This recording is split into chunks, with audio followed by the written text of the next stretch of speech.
Hey everybody, welcome to Prepper Junkie. Today we're down here at Discount Guns and Ammo in Springville, Utah again. We're at the range and we're going to be testing out the new Glock 44 22 LR. Let's have a close look at it and let's do some shooting. Right, so let's go ahead, unbox it, let's just see what you get. Obviously comes with the Glock case, comes with the G44 with a mag in it. These are 10 round mags. We'll go over that in a sec. Here's the gun, we'll go over that a little more in a second. We have some back straps that you can change out if you have for different size grips, if your hands are small, large, medium and large. It comes with a second magazine. It comes with a lock, and your kind of standard paperwork from Glock and things like that. Okay, let's move the box aside and let's take a closer look at this. So the first thing you're going to do is notice is how light this pistol is. It's really light, and there's a reason for that. The slide up here isn't stainless steel. It's actually a hybrid of steel and polymer. The reason for that is with the 22 it won't have enough force to actually rack a full steel slide, and that's why they've done this hybrid, which is really smart. And it does have these serrations front and back, and this actually comes off the Gen 5 Glock model. So just so you're aware, it's the size of a Glock. I'll compare that in a second. Sorry, I'm at the range, folks, so hopefully you guys can hear me over the shooting next time. So moving on to the sights, they do have the standard crappy Glock sights that come with Glocks. I really don't like these sights. The rear sight is adjustable, which is nice. You can change these sights out to other Glock sights if you wish, but you need to be really careful because this is polymer. Pushing these sights out, you got to be careful you don't damage the polymer as you're forcing that out. So be aware of that. The Glocks are made in the US. They're not made in Austria. It's made in the US. You can see it right here. On the other side, you can see here it's ambidextrous for the slide stop right here. It does have the large button for the mag release. As I said, it is based on the Gen 5. You can see here it does have the pin here if you want to take it out and switch out the back straps to, as I say, have like a beaver tail, or if your hand, you can switch it to like a larger grip. My hands are probably a medium size, and this feels pretty good for me. The way it came. So the standard down here, the mag it is flushed a little bit. It's nice. The trigger, let's check the trigger out.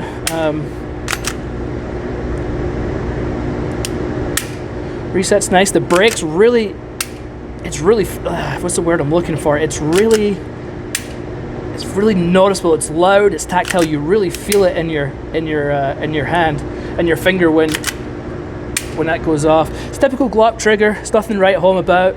The trigger's fine. It's just it's just a standard Glock trigger. Nothing to write home about.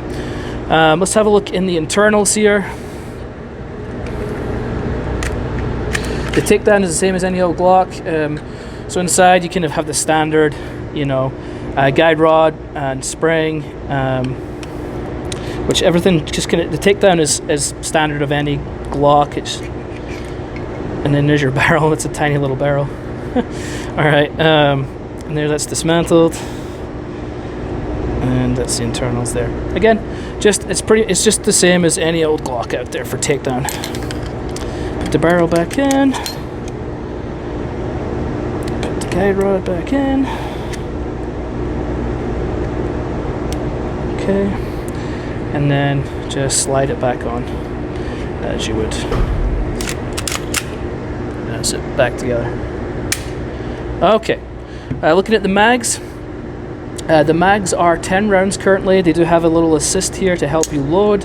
A nice thing with 22 mags, they're a lot easier to load than 9mm or 45s or whatever.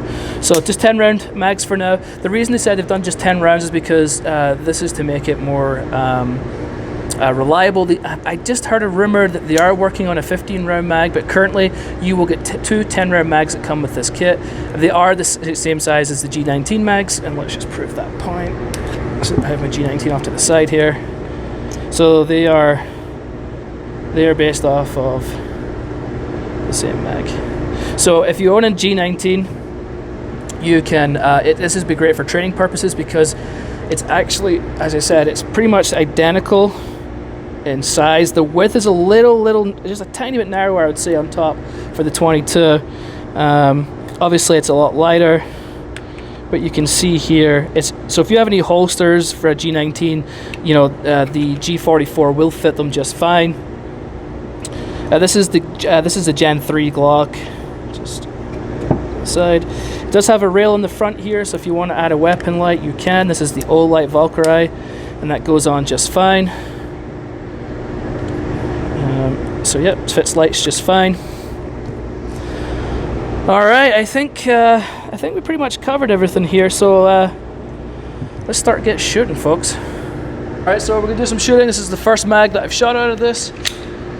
So let's see how it does.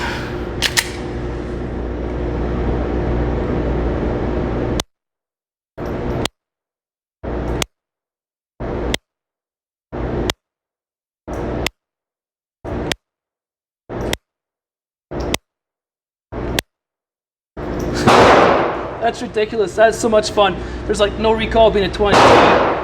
Just makes just shooting it just so much fun. All right, second mag. Here we go.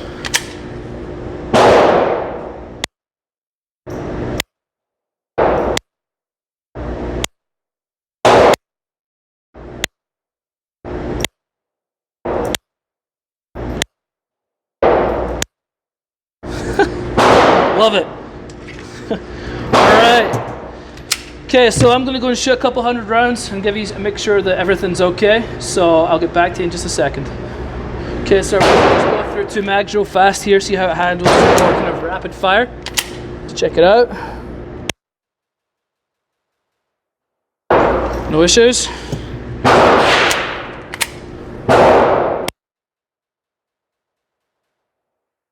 Zero. Just so you know, we are shooting some Fender here, just in case you guys wonder what ammo I'm using.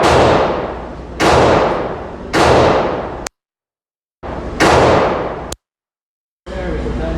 Second shot ahead.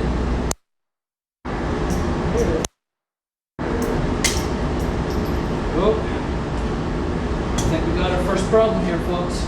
Alright, so let's have a look and see what happened.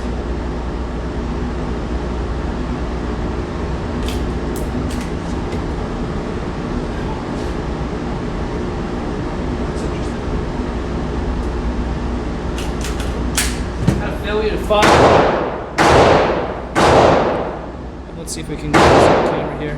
You can see where the strike is right at the back there. Oh, let's see if I can get that to see the dent there. That's where it hit.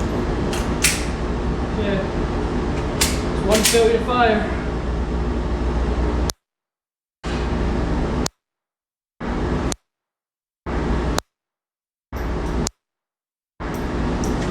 So probably gone through, it's probably about 180 rounds now. I try not to lose count. So 180 rounds, 1 failure to fire so far. Let's keep shooting. I was just loading another mag, and somehow, oh, went into chamber then, but it got stuck.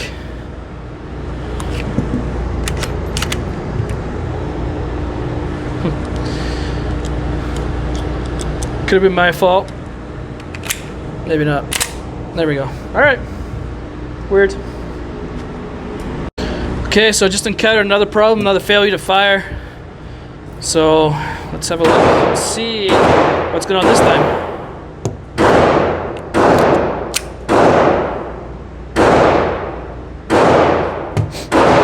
It's hit it again. So you can see that it hit it in the corner here. If those guys next door stop firing so you guys can hear me. No. Maybe. No. Alright, so failure to fire, it did hit here, but it did not fire. So another failure, it's the second failure to fire. And we're close to 300 round count at this point. So, so far we've had 2 failure to fires, and then failure to go into battery. So, okay. You know, and that's just kind of one of the things when I was surprised to hear Glock coming out with a 22. 22 is notoriously a little finicky, a little troublesome. So, I mean, again, Could it be the ammo? Sure. Could it be something I'm doing but it didn't go in the battery? Sure. Is it? No, I don't believe so. So we'll keep firing here. We'll go through a little more. We'll see if we have any more failures. So yeah, it's still fun little gun to shoot, but so far it's not been up to the Glock reliability that we're used to. So let's keep shooting. Okay, so this is gonna be my two last magazines I'm putting through. That'll put me at 400 rounds, and then let's give me my final thoughts. So the steel's a lot of fun, but it doesn't knock them down. Typically, occasionally get one that doesn't get knocked down. So I realized if you double tap, knock them down. Me on camera. So the nice thing is with absolutely no recoil on this, you can just get the follow-up shot like ridiculously quick. One took 3.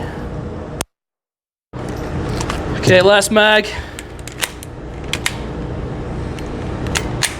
Man, I almost didn't want to go in battery again there.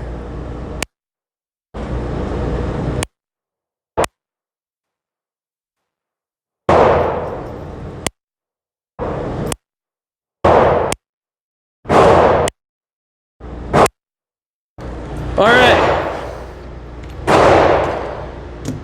Final thoughts. It's a ton of fun to shoot. We've gone through about 400 rounds.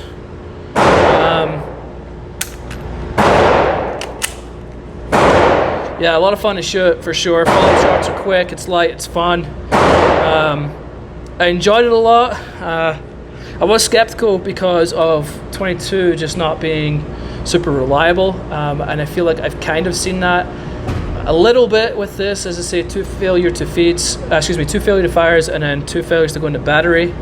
It's a little concerning.